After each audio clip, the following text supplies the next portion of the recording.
Hello. അപ്പോൾ ഇന്ന് കൂട്ടുകറിൻ്റെ recipe എങ്ങനെയാണെന്ന് നോക്കാം. അതിന് വേണ്ടിയിട്ട് ഒരു ചെറിയ കഷ്ണം ചേന, ഒരു പച്ചക്കായ, ഒരു കപ്പ് കടല, ഇത് മൂന്നും കൂടി ഒരു കുറച്ച് ആവശ്യത്തിന് ഉപ്പിട്ടുങ്ങാണ്ട് 4 വിസിൽ വരെ വേവിച്ചെടുക്കണം. ശേഷം 2 ടേബിൾ സ്പൂൺ വെളിച്ചെണ്ണയ്ക്ക് കുറച്ച് ചെറിയ ജീരകം ഇട്ടിട്ട് പൊട്ടിക്കുക. എന്നിട്ട് 1.5 കപ്പ് തേങ്ങയാണ് നമ്മളിപ്പോൾ എടുത്തിരിക്കുന്നത്.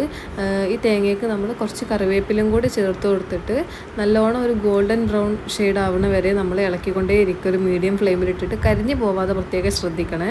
ഈ ഒരു സ്റ്റേജ് എത്തുമ്പോൾ നമുക്കിതിൽ 1/3 ഭാഗം നമ്മൾ മാറ്റി വെക്കുകയാണ് ചെയ്യുന്നത് കേട്ടോ.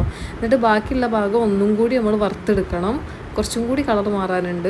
ഈ ഒരു ഷെയ്ഡ് ആവണവരെ നമ്മളൊന്ന് വറുത്തെടുക്കുക. എന്നതിന് ശേഷം നമ്മൾ ഫ്ലെയിം ഓഫ് ചെയ്യുക. എന്നിട്ട് ആദ്യം മാറ്റി വെച്ച തേങ്ങയ്ക്ക് കുറച്ച് 1/4 ഗ്ലാസ് വെള്ളവും ഒരു ടീസ്പൂണ് മുളക് പൊടിയും കൂടി ഇട്ടിട്ട് നല്ലോണം ഫൈൻ പേസ്റ്റ് ആക്കിയിട്ട് നമ്മൾ അരച്ചെടുക്കുകയാണ് ചെയ്യുന്നത്.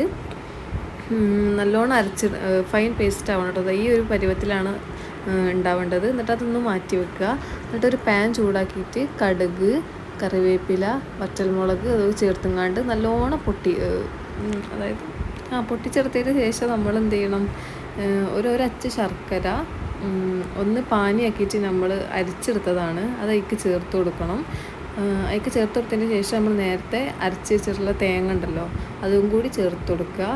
എന്നിട്ട് നല്ലോണം ഒന്ന് മിക്സ് ചെയ്തതിന് ശേഷം നമ്മൾ വേവിച്ച് വെച്ചിട്ടുള്ള പച്ചക്കറി കാര്യങ്ങളൊക്കെ ചേർത്ത് കൊടുക്കണം അതിലേക്ക്.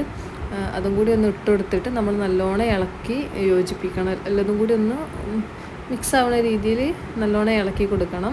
എന്നിട്ട് നമ്മൾ ആദ്യം ഒന്നും കൂടി വറുത്തിട്ടുള്ള തേങ്ങ ഉണ്ടായിരുന്നല്ലോ അത് ഇതിലേക്ക് ചേർത്ത് കൊടുത്തിട്ട് നല്ലോണം ഒന്ന് മിക്സ് ചെയ്യുക. ഈ കുറച്ച് വെള്ളം കാണുന്നുണ്ടല്ലോ അതൊന്ന് വറ്റണ വരെ ഒന്ന് ഇതാക്കിയിട്ട് ഫ്ലെയിം ഒന്ന് ഹൈയിലാക്കി വെക്കുക.